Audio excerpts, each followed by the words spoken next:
Olá, meus amores, na aula de hoje, de português, nós vamos ver as figuras semânticas e as figuras fonéticas, certo? As figuras semânticas, vocês já conhecem a comparação, a metáfora, a mesonímia, o antítese, o paradoxo, personificação ou prosopopeia, hipérbole, eufemismo e ironia, que a gente já estudou lá no 7º ano, tá? E dentro das figuras fonéticas, vocês conhecem a onomatopeia. Vamos lá? Peguem o livro na página 21, certo? Para a gente conceituar. Então, ele diz assim: as figuras semânticas ou de palavras são aquelas que interferem no sentido expresso pelo texto.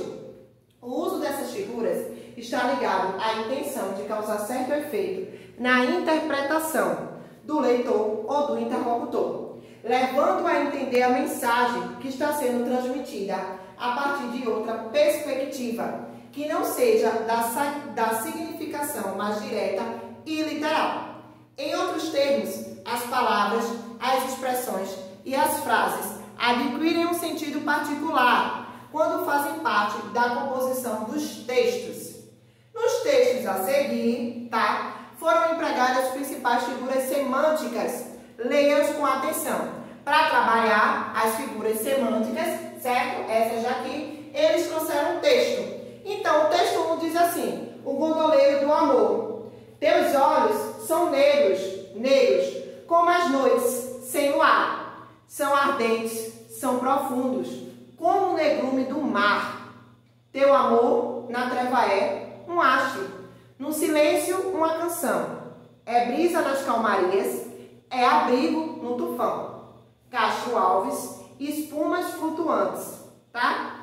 Na página 22, ele diz o seguinte: você percebeu que na primeira estrofe há duas comparações explícitas a respeito dos olhos da pessoa amada? Nos dois primeiros versos, os olhos dela são comparados pelo eu lírico às noites sem luar. Nos dois últimos, os olhos são comparados ao negrume, à escuridão, à cor negra do mar.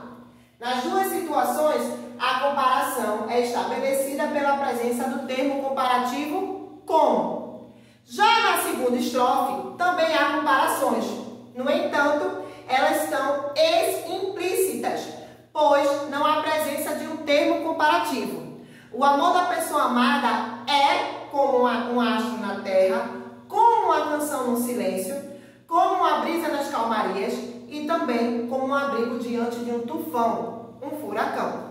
Então, aí ele vai trazer a definição de duas figuras semânticas, de duas figuras de linguagem que vocês já conhecem, que é a comparação e a metáfora, certo? Então, para isso, vamos lá. Ele diz assim: a comparação é a figura de linguagem que se dá pela aproximação de dois elementos, por meio de uma característica semelhante entre eles. Esse efeito de sentido acontece sempre pela presença de termos comparativos, como, tal qual, tanto quanto, como podemos ver no poema, como as noites sem luar, como o negrume do mar, tá? E a metáfora, o que é que ele diz? Que é a figura de linguagem que determina uma transferência de significado de uma palavra ou expressão a outra. Isso acontece por meio de uma comparação agora o quê?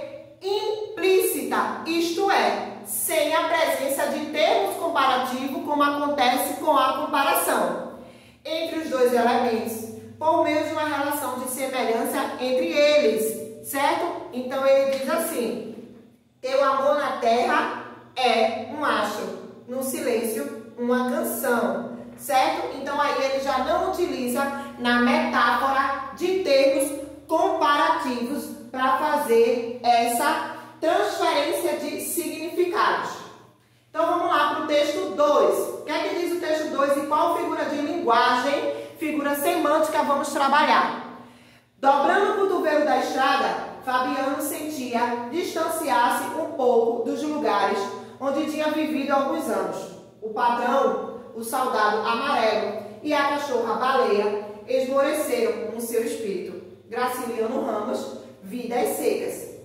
No excerto destacado do romance Vidas Secas, de Graciliano Ramos, há um empréstimo vocabular, feito pelo autor para conferir maior expressividade ao seu texto. É uma característica desse autor, Graciliano Ramos.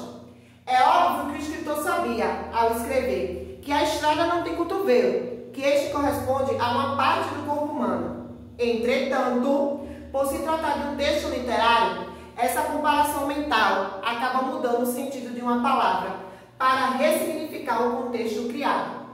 Tem-se dessa forma o exemplo de o quê? De uma catacrese, uma figura de linguagem nova para vocês, meus amores. Então diz assim, que a catacrese é a figura de linguagem que, por meio de um empréstimo vocabular, por associação ou por semelhança com seu significado, estabelece um novo sentido ao termo utilizado, como foi dobrando o cotovelo da estrada, certo? No texto 3, ele diz o seguinte: o bonde passa cheio de pernas, pernas brancas, pretas e amarelas. Para que tanta perna, meu Deus? Pergunta meu coração. Porém, meus olhos não perguntam nada. Carlos Drummond de Andrade, poema de 7 faces. No trecho extraído do poema de 7 faces, o eu lírico afirma que o bonde passa cheio de pernas. Sabendo, entretanto, que o bonde retratado estava cheio de pessoas, a substituição de uma palavra ou expressão por outra, por existir uma relação de proximidade de sentidos entre elas, configura a metonímia. Vocês com certeza já viram esse poema, porque lá no 7º ano a gente trabalhou ele, não com essa figura de linguagem propriamente dita, mas com a personificação ou a prosopopeia. Vamos lá. Diz assim, a metonímia é a figura de linguagem que se configura pela substituição de uma palavra ou de uma expressão por outra, por haver entre elas uma relação de contiguidade, proximidade ou semelhança de sentido. A metonímia também corresponde à parte pelo todo, tá? A gente diz, tomei um copo de leite com Nescau, a gente tomou um copo de achocolatado, porque necessariamente o pozinho preto não precisa ser Nescau, ele pode ser Toddy, ele pode ser Três Corações, tá? Sempre dizemos, lavamos as panelas com bombril, em vez de dizer lã de aço. Então, isso aí é relacionado à metonímia, tá, pessoal? Vamos lá. Seguindo para o texto 4. Vamos lá. Um soneto da separação de Vinícius de Moraes. Tá show, viu, esse livro. De repente, do riso fez-se o pranto, silencioso e branco como a bruma. E dos locais unidas fez-se a espuma, e das mãos espalmadas fez-se o espanto. Texto 5. Por que é outro amigo? A explosiva descoberta, ainda me atardoa. Estou cego e vejo, arranco os olhos e vejo. Carlos Drummond de Andrade e Mário Drummond de Andrade desce aos infernos. Nos textos 4 e 5, é possível observar que há uma aproximação de ideias opostas, mas que acontece de maneiras distintas. No texto 4, a aproximação dos textos riso e pranto apresentam significados opostos. Acontece com o intuito de destacar a força expressa de cada um. É uma figura de linguagem chamada de quê? Antítese. Já no texto 5, quando o eu lírico afirma estou cego e vejo, ou arranco os olhos e vejo, é possível perceber que as figuras se negam reciprocamente. São ideias contraditórias que entram em choque. Então a gente chama de quê? De paradoxo. Vamos lá. A antítese é a figura de linguagem que consiste no uso de palavras que se opõem pelo sentido, com o objetivo de realçar a expressividade de cada uma. Já o paradoxo é a figura de linguagem que apresenta expressões contraditórias, que se excluem e que se negam reciprocamente, tá? No texto 6, diz assim: enquanto o tempo acelera e pede pressa, eu eu me recuso, faço hora, vou na valsa, a vida é tão rara. Paciência, né, é de Lenine, essa música, um trecho de uma música. Na letra da canção Paciência, de Lenine, ao declarar que o tempo acelera e pede pressa, o eu lírico personifica o elemento tempo, conferindo-lhes uma característica própria do ser humano, o que configura a personificação, que é a figura de linguagem mais fácil, tá, gente? Então, ele diz que a personificação ou prosopopeia é a figura de linguagem que consiste em atribuir características humanas a seres inanimados ou irracionais, como é o caso da palavra tempo aí, certo? O sétimo texto diz: rios te correrão dos olhos, se chorares. E se, em torno ao teu corpo encantador e nu, tu morrer, que importa? A natureza és tu. Olavo Bilac, a alvorada do amor. Ao afirmar que rios correrão dos olhos do seu interlocutor, o eu poético de Olavo Bilac, em Alvorada do Amor, expressa, de maneira exagerada, a ideia do choro, a fim de enfatizar essa informação. Essa escolha comunicativa produz certo efeito de sentido, que se configura na figura de linguagem qual? Qual figura semântica? A hipérbole. Muito bem. Então, vamos lá. A hipérbole, tá? É a figura de linguagem que se estabelece por meio de um exagero intencional, cujo objetivo é intensificar a expressividade daquilo que é declarado, a fim de impressionar o leitor ou ouvinte da mensagem. O oitavo texto, diz o seguinte: era uma estrela divina que ao firmamento voou. Álvares de Azevedo, Anjinho.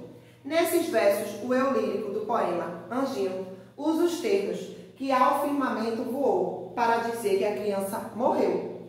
Ao referir-se à morte por meio de outro termo, há uma tentativa de amenizar a informação, de torná-la mais poética, o que se alcança por meio do eufemismo. Podemos dizer, Maria subiu para o telhado. Também estamos dizendo que Maria passou dessa para melhor. Outro eufemismo. O eufemismo é a figura de linguagem em que a tentativa de suavizar uma informação, por meio da substituição de palavras ou expressões consideradas desagradáveis, por meio de outras mais polidas e delicadas. O nono texto diz: Marcela amou-me durante 15 meses e 11 contos de réis, nada menos. Meu pai, logo que teve aragem dos 11 contos, sobressaltou-se de veras, achou que o caso seria as raias de um capricho juvenil. Machado de Assis, Memórias Póstumas de Brás Cubas. Diz o seguinte: o protagonista de Machado de Assis, em Memórias Póstumas de Brás Cubas, ao afirmar que a Marcela o amaras apenas durante 15 meses e 11 contos de réis, imprime certo ressentimento em sua declaração, demonstrando menosprezo e zombaria à pessoa em quem falava, ou seja, demonstra ironia em sua fala. Ironia é qual? Vamos lá.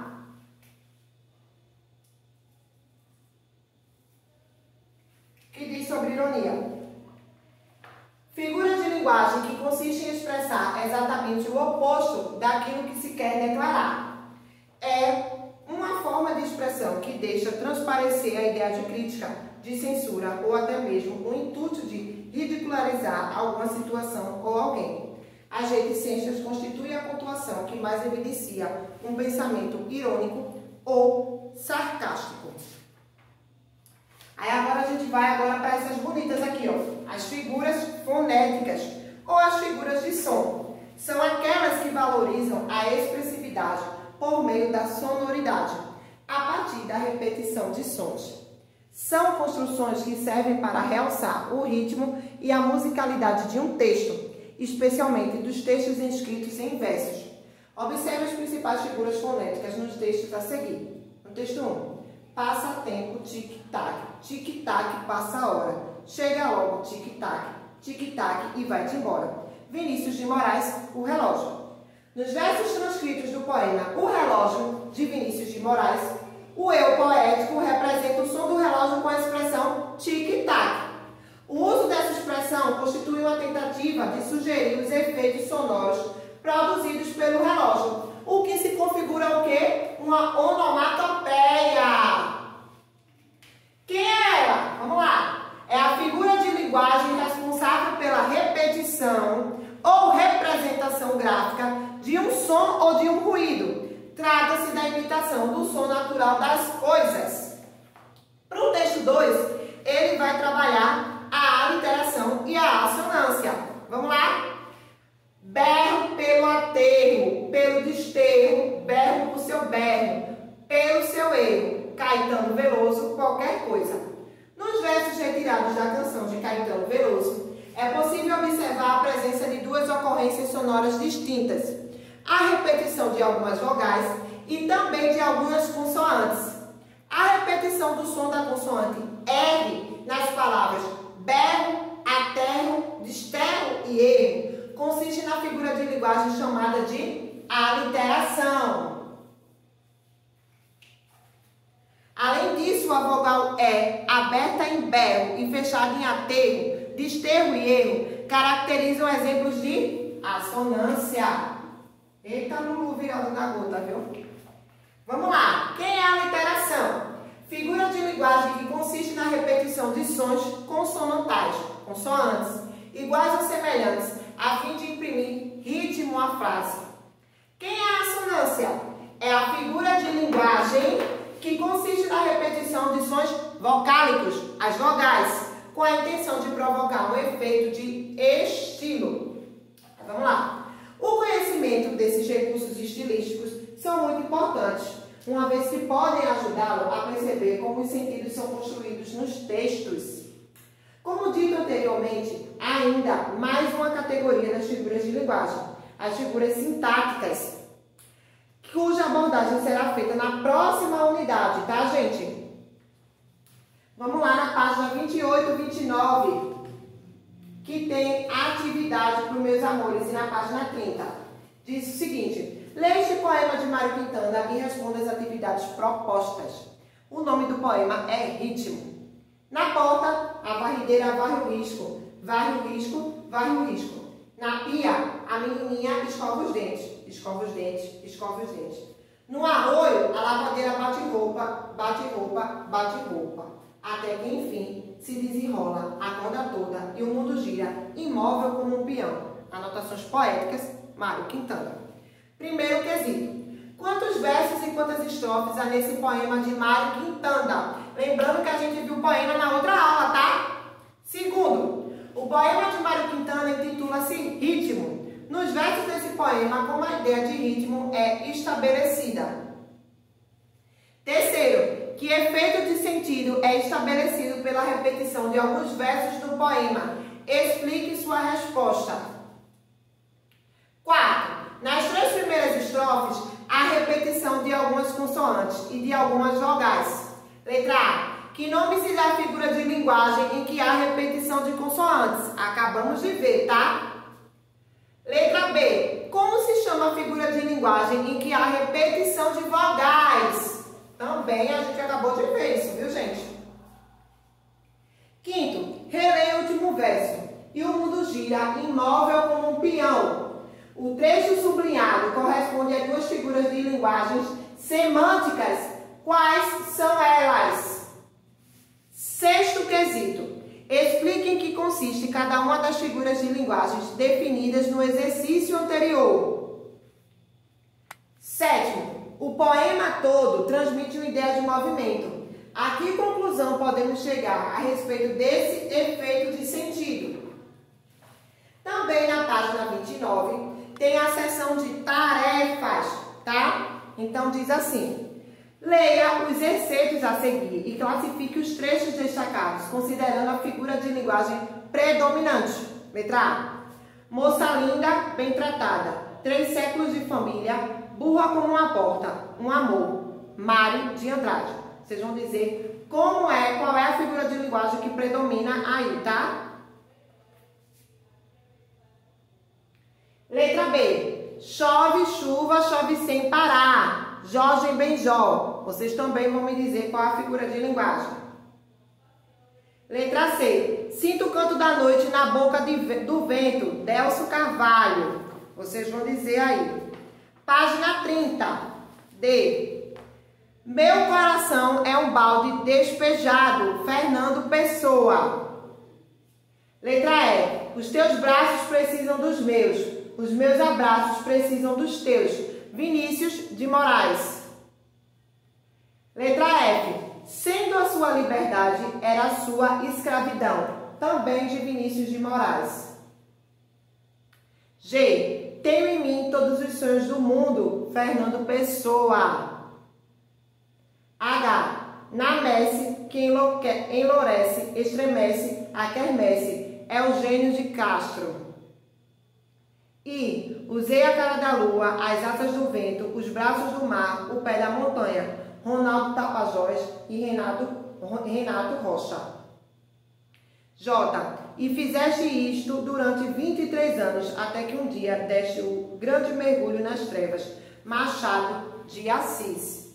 Assim, tá, gente? Concluímos a nossa aula sobre figuras semânticas e figuras fonéticas. Façam as atividades. Nos ao vivo a gente tira as dúvidas, mas não esqueçam de mandar as fotos. Beijos!